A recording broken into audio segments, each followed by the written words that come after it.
DD किसान, बदलते भारत की शान।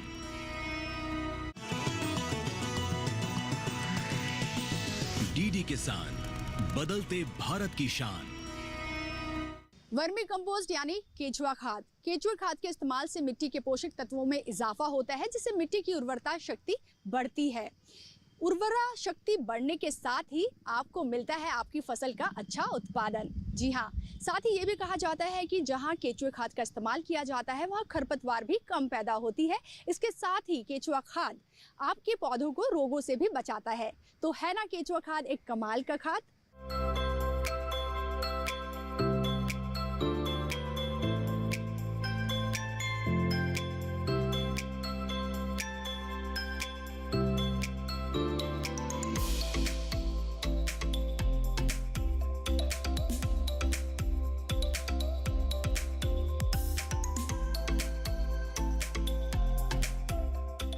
नमस्कार, आप सभी का स्वागत है हमारे प्रोग्राम कृषि स्टार्टअप में। कृषि स्टार्टअप के सफर में आज हम आपको लेकर आए हैं गाजियाबाद के गांव रईसपुर में, जहां हम आपकी मुलाकात कराएंगे एग्रीप्रेन्योर आलोक शर्मा से। आलोक शर्मा जो तैयार कर रहे हैं केचुआ खाद, किस तरह से उनकी स्टार्टअप जर्नी शुरू हुई, ये सब जानने के लिए आपको चलना होगा हमारे साथ। तो चलिए फिर।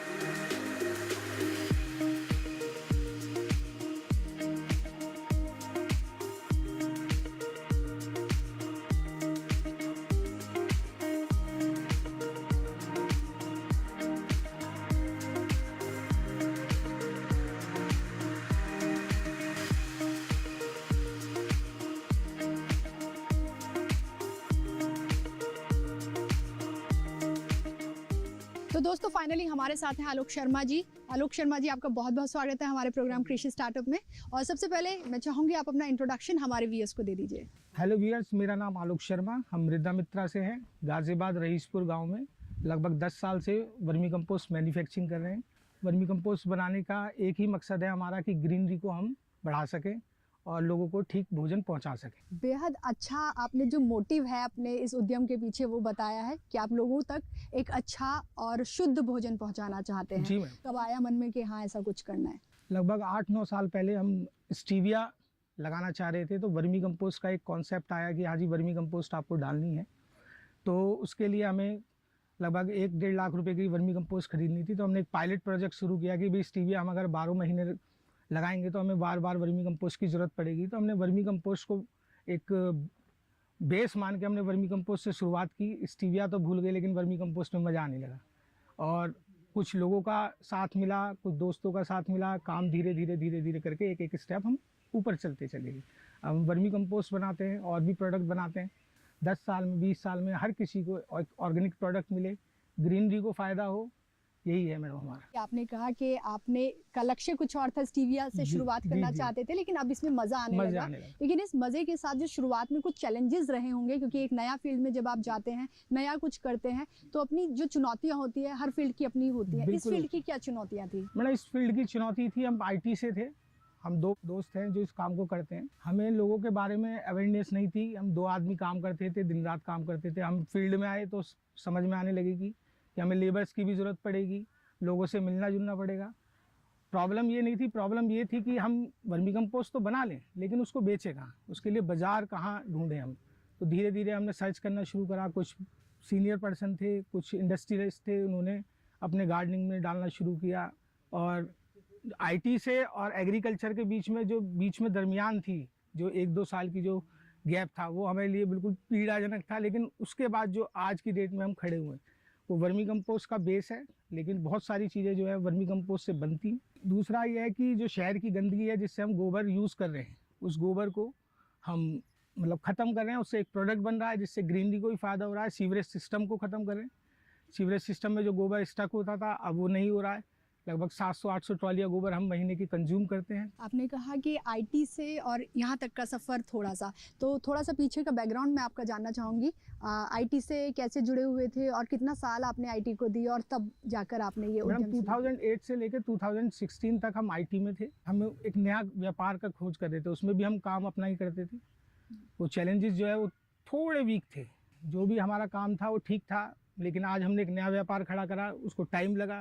काम टाइम मांगता, टाइम मांगने के बाद आज हम इस मुकाम पे हैं कि आसपास एरिया में हमसे ज़्यादा कोई खाद नहीं बनाता है। वो कहते हैं ना, हमारा जो भारत है वो गांव में बसता है और गांव की जो मिट्टी होती है, जब तक हम उसको कहते हैं ना उसके लिए कुछ नहीं करेंगे तो शायद हम जो विकसित भारत का सपना देखते हैं वो साकार नहीं कर पाएंगे। विकसित भारत के लिए मैडम बात करेंगे तो ये पहल मानिए आप। जी बिल्कुल, पहल की मैं बात कर रही पहल, ये पहल करनी पड़ेगी, आपको भी करनी पड़ेगी, मुझे भी करनी पड़ेगी। हम मैन्युफैक्चरर हैं, हम पहल कर रहे हैं, हम लोगों को अवेयर कर रहे हैं कि आप जैसे गन्ने के किसान हमारे साथ जुड़े हुए हैं, आलू के किसान जुड़े हुए हैं, उनको पहल करिए। 4 बैग से शुरू हुआ, आज वो पूरा जितना भी उनका खेत है 10 बीघे 5 बीघे जो भी खेत है वो सब में वर्मी कंपोस्ट डालें। उनको समझ में आने लगा कि हमारी सॉइल की कंडीशन ठीक रहेगी तो हम एक समृद्ध किसान बन सकते हैं। 4-5 साल हो गए हमें करते हुए, वो हमें अब सक्सेसफुल मिल चुकी है। अब किसान को भी हमें समझाना नहीं पड़ता जी वर्मी कंपोस्ट में ये न्यूट्रिशन वैल्यू है, उसको पता है कि आप मुझे 20 बैग दे दीजिए, आप मुझे 30 बैग दे दीजिए। ये आलू का किसान भी, और अभी आप थोड़ी देर पहले आई होती तो अभी एक किसान आए थे, वो गेहूं में भी, वो गेहूं में के लिए आने वाले टाइम में जो गेहूं लगाया जाएगा उसके लिए भी 100-200 कट्टे का ऑर्डर दे के गए थे अभी बुलंदशहर के किसान ने। तो ये एक चैलेंज था शुरुआत में कि एक मार्केट नहीं मिल पा रहा था, लेकिन आज क्या कैसी मार्केट आपको मिली हुई है और मैडम कैसा आपका बिजनेस? यूपी गवर्नमेंट ने बहुत सारे जो इनके हॉर्टिकल्चर हैं, फॉरेस्ट डिपार्टमेंट में वर्मी कंपोस्ट का एक क्लॉज खोल दिया है कि आप वर्मी कंपोस्ट को डालिए, उससे जो पेड़ की रूट्स हैं वो डेवलप होती हैं। डेवलप होने के बाद आप ये मानिए कि एक पेड़ को जो ज़रूरत है उस चीज़ की जो है पूर्णता, ये मानिए कि रोटी के साथ घी लगा दिया गया है, ये काम हो गया है। जी मैम। तो आपने बताया कि शुरू में मार्केट का एक चैलेंज था जो कि आज खत्म हो चुका है, तो मैं आपसे यहाँ पे ये भी जानना चाहूँगी कि आपको इस काम में सरकारी मदद कितनी मिली? देती है सरकार, मदद देती है कि आप वर्मी कंपोस्ट का बेड बनाइए, आपको 1500 रुपया एक बेड का मिलेगा, लेकिन उसके लिए बहुत सारे नॉर्म्स हैं कि आपको शेड बनानी पड़ेगी, नीचे स्ट्रक्चर पक्का करना पड़ेगा। गाजियाबाद शहर में ज़मीन खरीदने के लिए ही बहुत आपको पैसे चाहिए। यहाँ हमने 35 बीघे ज़मीन ले रखी है, रेंटेड पे है अभी हम, लेकिन वो जो अगर गवर्नमेंट की करेंगे तो वो ज़मीन अपनी होनी चाहिए। इतना बड़ा सेटअप चलाएंगे, इतनी बड़ी ज़मीन नहीं मिलेगी आपको शहर के पास। हमारा मोटिव ये है कि शहर के पास जितना होंगे हम वहाँ की जितनी भी वेस्ट है उसको कन्वर्ट कर सकते हैं। ये वाला प्रॉब्लम जो है वो हमने सॉल्व किया है कुछ हद तक। नगर आयुक्त थे हमारे साथ पहले, उनके साथ मिलकर हमने काम किया है और आज हमें बहुत सारी अपॉर्चुनिटी मिलती है। गोबर की कोई कमी नहीं है हमारे पास, और लेबर्स की अभी कोई हाल फिलहाल कोई कमी नहीं है। लेबर ओरिएंटेड काम है, लेबर है तो काम होता है, लेबर नहीं है तो काम नहीं होता है, क्योंकि ये इसमें टोटल काम जो है वो मैनुअली है, कोई मशीनरी का यूज़ नहीं है। नेचुरल तरीके से खाद बनाई जाती है, 40 से 50 दिन में वो तैयार होती है, उसके बाद उसको स्क्रबिंग करके और उसको छान के उसको मार्केट में बेचा जाता है। आपने शुरुआत में बताया था कि आप वर्मी कंपोस्ट के साथ साथ कुछ और भी आइटम्स तैयार कर रहे हैं, उनके बारे में भी जानना। हाँ, वर्मी कंपोस्ट के साथ जैसे नीम पाउडर, नीम की निम्बोली से उसका पाउडर बनाया जाता है, उसको क्रश करके उसमें से ऑयल निकलता है, वो एग्रीकल्चर में स्प्रे करने के लिए यूज़ किया जाता है। और जो उसका नीम का पाउडर है वो लॉन में डालने के लिए, घास है, कीड़े, इंसेक्टिसाइड के लिए आपको यूज़ करना है, क्योंकि ऑर्गेनिक में नीम के अलावा कोई प्रोडक्ट ही नहीं है अभी फ़िलहाल। कि अगर आप ऑर्गेनिक खाद वो कर रहे हैं तो आपको नीम का ही स्प्रे करना पड़ेगा, या तो नीम का पाउडर डालना पड़ेगा या नीम का तेल का स्प्रे करने पड़ेगा। इसके साथ हम थर्ड पार्टी बोन मील बनवाते हैं, कैल्शियम का बहुत अच्छा स्रोत है।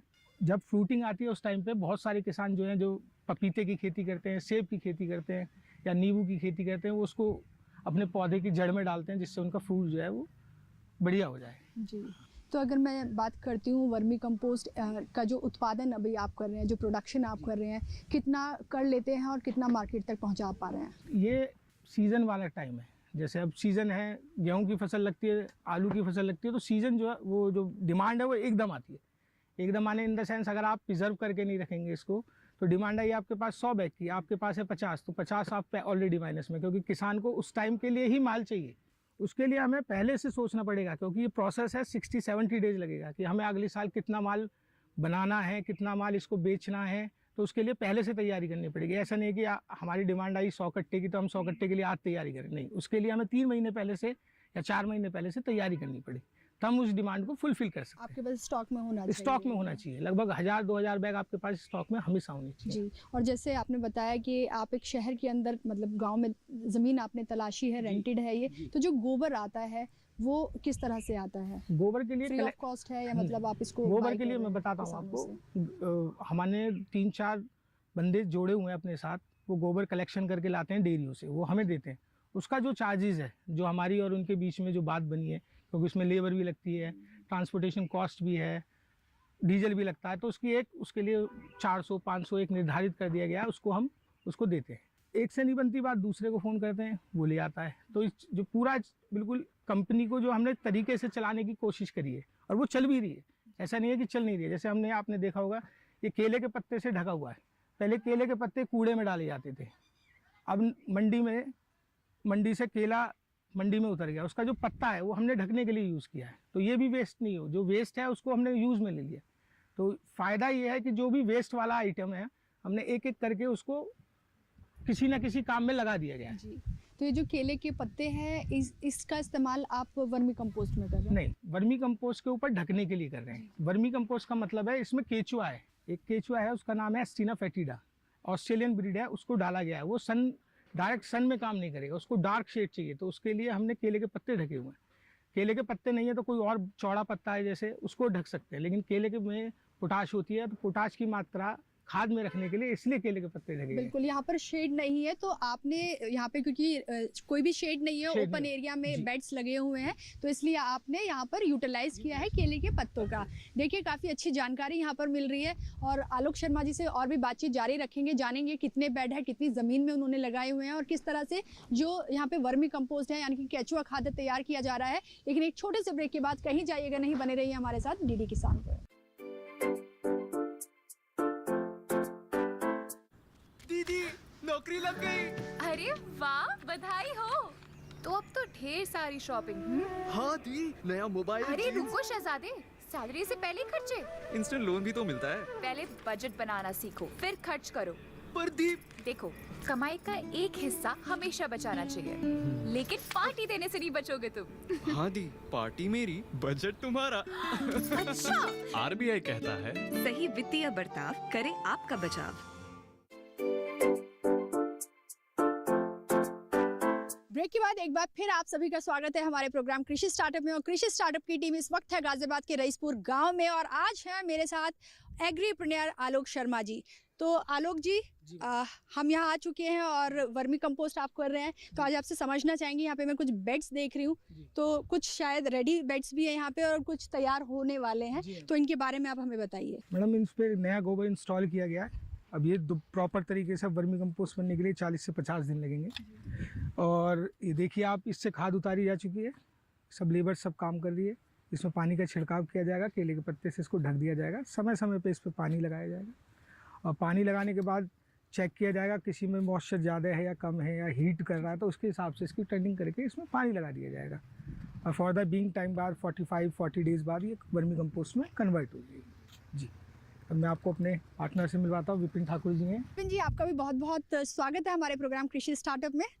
नमस्कार मैडम, आपका भी स्वागत है मिर्जामत गाजियाबाद में। जी, मैं विपिन ठाकुर। हम जानना चाहेंगे कि ये जो बेड्स हैं किस तरह से तैयार किए जाते हैं। आप दोनों ही पार्टनर हैं, तो आप भी बखूबी बता पाएंगे हमें, तो किस तरह से ये तैयार होंगे। हालांकि हमें आलोक जी ने बता दिया 40 से 50 दिन एक बेड को तैयार होने में लगता है। मैडम, ये जो भी बायोडिग्रेडेबल चीज़ होती है उसको ये केचुआ, इसके अंदर जो एस्टीना फेटिडा होता है, उसको खाने का रखता है। तो इसमें हम जो है रॉ मटेरियल यूज़ करते हैं गाय का गोबर, भैंस का गोबर। आराम से ये कंज्यूम कर सकता है जो एस्टीना फेटिडा अर्थवर्म है। इसके फाइबर जल्दी ब्रेक हो जाते हैं, इसीलिए कॉमर्शियल लेवल पर हम इसे यूज़ करते हैं, और पूरे लगभग शहर का आधे से ज़्यादा गोबर हम इस्तेमाल कर रहे हैं आज की डेट में। पहले हम यहाँ पे एक इस लाइन को कहते हैं हम बेड, टेक्निकल टर्म्स में बेड कहते हैं, जिसकी चौड़ाई रहती है 3 फीट, ऊंचाई रहती है 1.5 फीट, और लंबाई according to the place where you are positioning your beds. इसमें 50 किलो केचुआ मिनिमम रिक्वायरमेंट है जो हम इसमें रहता है। वो 50 किलो केचुआ मल्टीप्लाई भी होता है, रीजनरेट भी करता है, और रिप्रोडक्शन सिस्टम भी होता है इसका। वो सारी चीज़ें रहती हैं, और हमें सिर्फ और सिर्फ यहाँ पर बैठकर यही देखना है कि उसकी साइकोलॉजी क्या है, कब उसको रिक्वायरमेंट है मॉइस्चर की, कब रिक्वायरमेंट है वाटर की, कब रिक्वायरमेंट है उसको जो है टर्निंग की। तो इस केंचुए को मूवमेंट के लिए, इस गोबर को पोरस बनाने के लिए इसकी हम जो है टाइम टू टाइम कटाई करवाते हैं। कटाई से मतलब टर्निंग, नीचे का गोबर ऊपर, ऊपर का गोबर नीचे। तो एक तो पोरसनेस की वजह से वो अर्थवर्म ऊपर नीचे जो है मूवमेंट में आसानी रहती है। दूसरा, ऑक्सीडेशन प्रोसेस की वजह से जो है गोबर जल्दी से सड़ना भी शुरू हो जाता है। बस मैडम यही प्रोसेस है जो धीरे धीरे हम बढ़ा रहे हैं। बिल्कुल, अभी जिस तरह से हमें विपिन जी ने बताया कि बेड की एक स्टैंडर्ड जो लेंथ और विड्थ रहनी चाहिए वो ये रहनी चाहिए, लेकिन जो एक मैक्सिमम बेड आप कितने साइज़ का बना सकते हैं? मैक्सिमम साइज़ ये एक्सपीरियंस को काउंट कर सकते हैं हम।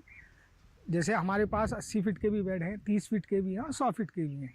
वो जगह के हिसाब से है। एक हम पुराने हो गए हैं, एक्सपीरियंस के हिसाब से हमने इसको टर्निंग मेथड जो है, जो अभी विपिन जी ने बताया कि हम इसको समय समय पर टर्निंग कराते हैं। जितना हम इसको टर्निंग कराएंगे और पानी डालेंगे उतनी जल्दी वर्मी कंपोस्ट में कंज्यूम मिलेगी। रही बेड 50 फीट या 60 फीट की, वो कंडीशन के हिसाब से आप नए हैं तो 50 फीट का बनाइए, अगर आप पुराने हो गए तो आप एक्सपीरियंस हैं, आप अपना पूरा एक्सपीरियंस शेयर कर सकते हैं इसमें। बिल्कुल, ये है एक्सपीरियंस से जितना।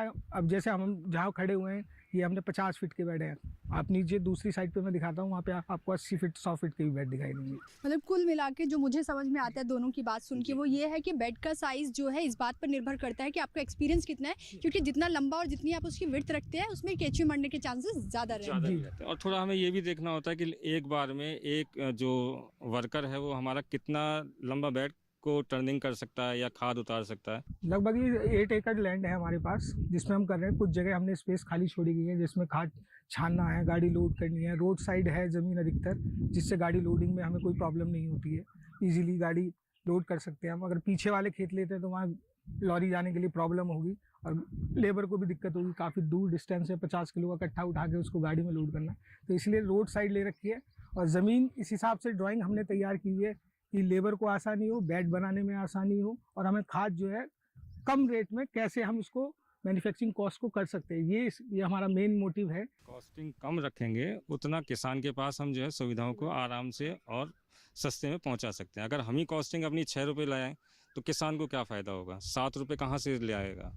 और अभी आपने जैसे ज़मीन की बात की तो ये भी यहाँ पर समझना बेहद ज़रूरी हो जाता है कि कुछ खास किस्म की ज़मीन पर ही वर्मी कंपोस्ट तैयार किया जाता है या पहले ज़मीन को तैयार करने की ज़रूरत होती है, किस तरह से प्रोसेस होता है? हाँ मैडम, वाटर लॉगिंग ज़मीन नहीं होनी चाहिए। वाटर लॉगिंग में क्या है, अगर बारिश होती है, अगर वाटर लॉग हो गया उसमें, तो प्रॉब्लम ये है कि उससे केचुआ जो है वो बेड से निकल के पानी की तरफ मूव करेगा। इसलिए ज़मीन जो है हमेशा ऊंचाई पे होनी चाहिए, साइडों में मतलब ओपन होनी चाहिए चारों तरफ से, जिससे हवा इरिगेशन सिस्टम जो है बिल्कुल ठीक चलता रहे। और बाकी कोई प्रॉब्लम नहीं है, ज़मीन कैसी भी हो। अगर ठीक टाइम से हम खाद निकाल रहे हैं तो प्रॉफिट अपना बिजनेस में आना शुरू हो जाएगा। ज़्यादा बारिश होगी कुछ नहीं कर सकते, लेकिन जैसे आज हम खड़े हुए हैं धूप में, आप भी खड़े हुए हैं, हम भी खड़े हुए हैं, तो इस टाइम पे हम तेज़ी से खाद बना सकते हैं। यही एक टाइम है जिसमें हम खाद को टाइम से पहले ले सकते हैं। हमने ट्रेनिंग ली थी एलोवेरा की और स्टीविया की फार्मिंग की। इसके लिए हमने एक जयपुर में एक इंस्टीट्यूट है, वहाँ पे ट्रेनिंग लेने गए थे। तो वहाँ पे एक छोटा सा सेगमेंट था उसके अंदर वर्मी कंपोस्टिंग का। तब हमें समझ में आया कि ये वर्मी कंपोस्टिंग बेस है इस देश को बढ़ाने के लिए, ऑर्गेनिक फार्मिंग को डेवलप करने के लिए। तब हमने सारी फार्मिंग को दरकिनार करते हुए वर्मी कंपोस्टिंग से शुरू किया और वहाँ से जो है फिर हम पूछा यूनिवर्सिटी गए दिल्ली से। हमने वहाँ से कैचुए लिए क्योंकि वो उस समय पे नॉलेज थी उन लोगों को, हम नए नए थे उस फील्ड में, तो उन्होंने काफ़ी मार्गदर्शन किया। आज भी वो हमारे साथ जुड़े हुए हैं, काफ़ी प्रोफेसर्स हैं, साइंटिस्ट हैं, जो हमें समय समय पे गाइडलाइन देते रहते हैं। R&D करके वो समझ में आ गई कि वर्मी कंपोस्ट को कैसे तैयार किया जाता है। पहले वो हम 60 डेज़ या 70 डेज़ में खाद बनाते थे, आज हम 35-45 डेज़ में खाद बनाते हैं। तो एक्सपीरियंस जो है वो पूरा अपना लगा के वो समझ में आ गई। पहले साल में जो है नंबर ऑफ़ साइकिल जो वर्मी कंपोस्ट की एक बेड से हम 4 बार ही निकाल पाते थे, आप 6 से 7 बार निकालते हैं। तो जो हमारा 1 लॉट 2 लॉट जो है वो प्रॉफिटेबल हो गया। तो अगर हम प्रॉपर तरीके से काम करें किसी भी फील्ड में, ये तो वर्मी कंपोस्ट है, किसी भी फील्ड में अगर हम वर्मी कंपोस्ट में प्रॉपर तरीके से काम करेंगे तो 9 साइकिल 8 साइकिल हम निकालते हैं। ये हमारा एक पूरा लॉट का प्रॉफिट है, ये मानिए आप। तो ये 9 साइकिल 8 साइकिल कितने टाइम पीरियड की होती हैं? जैसे हम पहले 60 डेज़ में खाद बनाते थे, लेकिन आज हम 45 डेज़ में बनाते हैं, तो 15 दिन कम होता चला गया। जी अच्छा, ये आप ये बता रहे हैं कि जैसे जैसे आपका एक्सपीरियंस बढ़ता चला गया वैसे वैसे आपका ये जो टाइम है वो घटता चला गया। क्योंकि जी और क्लाइमेटिक कंडीशन भी मैडम, जैसे सर्दियों में क्या है कि 60 से 70 दिन लगने ही हैं, उसमें आप कितनी भी मेहनत करेंगे वो व्यर्थ है, क्योंकि उस समय ये रिप्रोडक्शन मोड में आ जाता है। जो कैचुआ रहता है वो रिप्रोडक्शन में, जब भी 20 डिग्री से नीचे टेम्परेचर जाएगा तो ये रिप्रोडक्शन मोड में आ जाएगा, तो आपकी प्रोडक्शन कर देगा ये बंद। सर्दियों में ऑटोमेटिकली वो 20 डिग्री से नीचे रहता है, तो वो 60 से 70 दिन का साइकिल हो जाता है। अब गर्मियों में क्या है, 30, 35, 40 दिनों में जो है वो खाद बना के कंप्लीट कर देता है। वो अब हमारे ऊपर है वो कितने दिनों में हम स्क्रैप करके छान कर उसको प्रॉपर जो है स्टोरेज कर सकें। तो इस हिसाब से साल में 9 साइकिल होने चाहिए। तो देखिए, साल में 9 साइकिल होना बेहद ज़रूरी है और एक्सपीरियंस के साथ साथ आप इस फील्ड में जो है महारत हासिल करते चले जाते हैं तो टाइम भी वैसे वैसे कम होता चला जाता है। अभी जानेंगे कि किस तरह से यहाँ पर जो वर्मी कंपोस्ट है उसका लॉजिस्टिक्स ये मेंटेन करते हैं, साथ ही पैकेजिंग यहाँ पे किस तरह से हो रही है, और भी बहुत कुछ बातें हैं अभी जो हम करेंगे विपिन जी से और आलोक जी से। लेकिन इससे पहले लेंगे एक छोटा सा ब्रेक, कहीं जाइएगा नहीं, बने रहिए हमारे साथ डीडी किसान पर। हम जब चाहे तुम जैसे क्रांतिकारी और बागियों को चींटी की तरह मसल सकता है। मिस्टर हैमिल्टन, ये कहावत तो तुमने सुनी ही होगी कि जो बादल बरसते हैं वो बरसते नहीं। चूहों को दिल से बाहर निकालने के लिए जो हमने रोटी का टुकड़ा फेंका था उसमें हैमिल्टन जरूर कामयाब हो जाएगा। बाल गंगाधर तिलक ने कहा है कि स्वराज हमारा जन्मसिद्ध अधिकार है और मैं इसे लेकर रहूंगा। हमारा बलिदान ही कल के नए हिंदुस्तान की नींव का पत्थर बनेगा। सोमवार से गुरुवार रात 10 बजे सिर्फ डीडी नेशनल पर, देश का पहला चैनल, देश का अपना चैनल।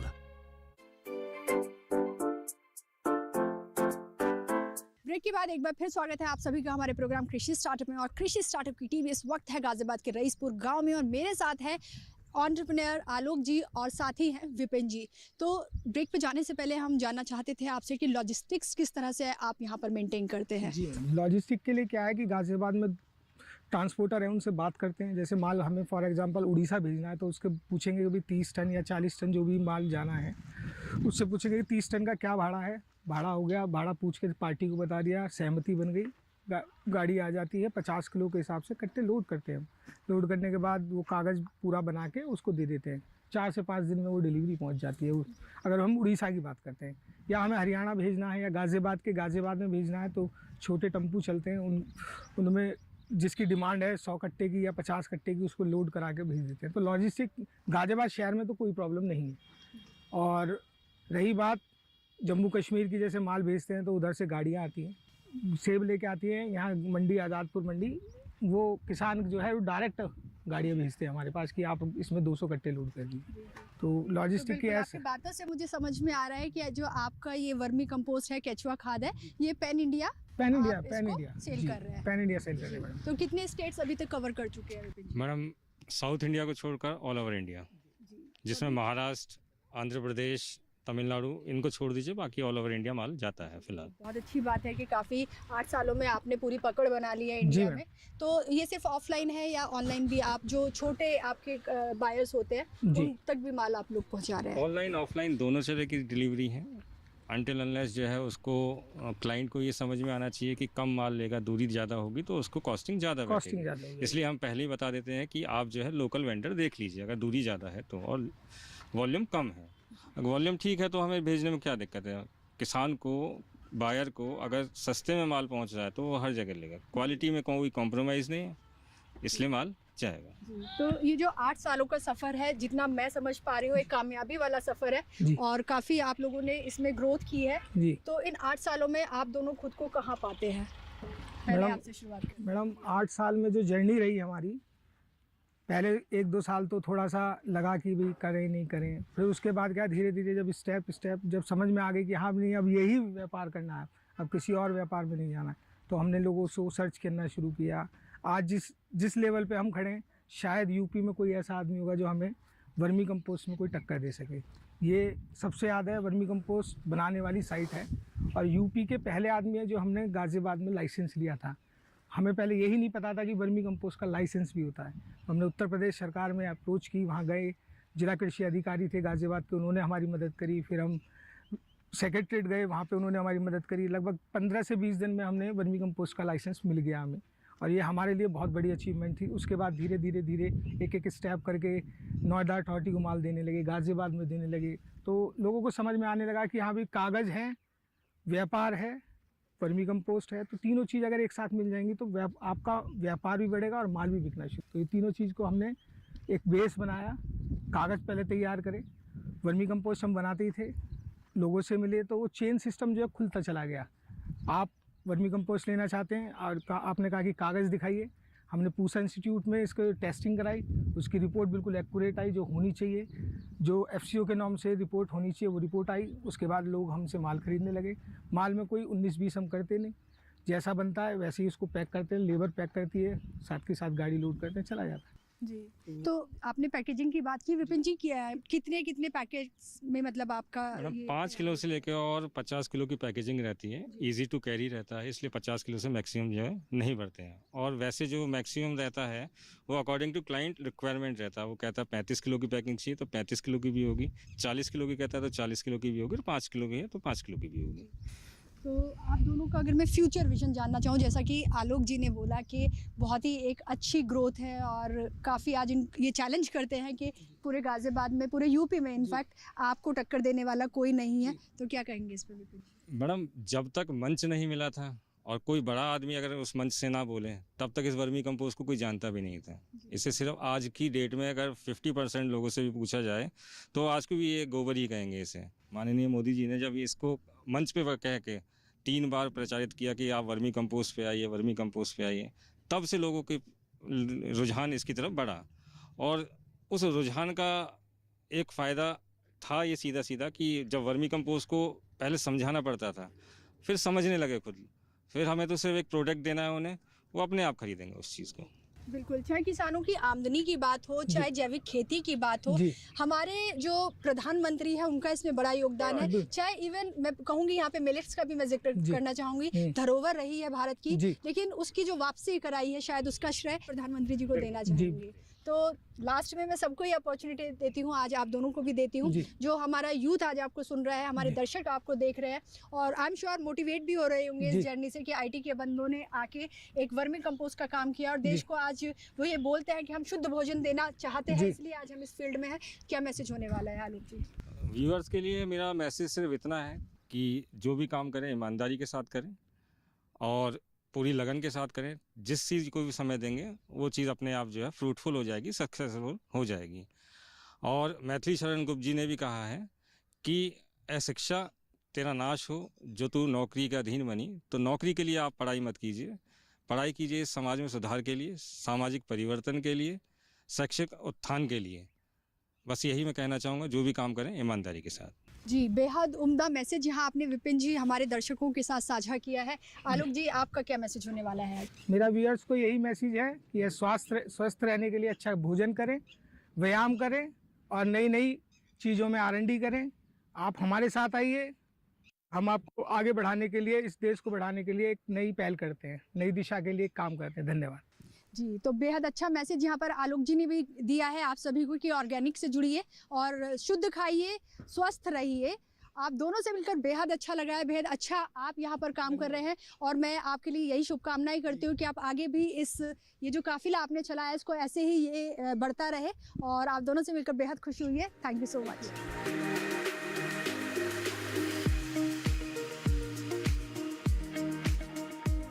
कृषि स्टार्टअप में हम आपको आगे भी ऐसे ही प्रोग्रेसिव एग्रीप्रेन्योर से मिलवाते रहेंगे जो कृषि जगत में नित नए आयाम गढ़ देश को आत्मनिर्भर बनाने का काम कर रहे हैं।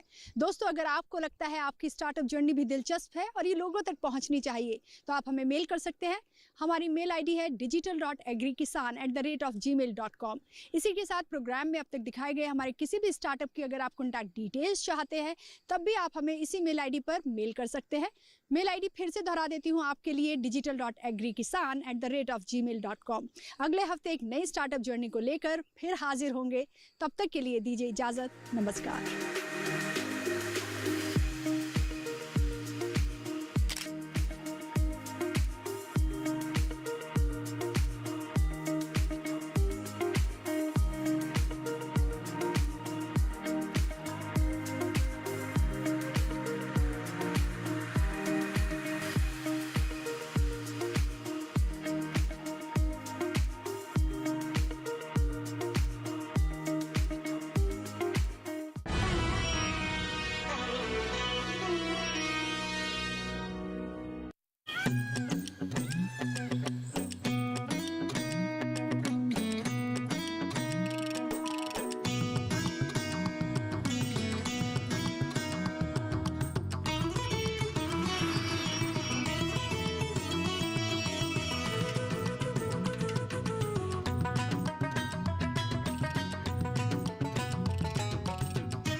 किसान, बदलते भारत की शान।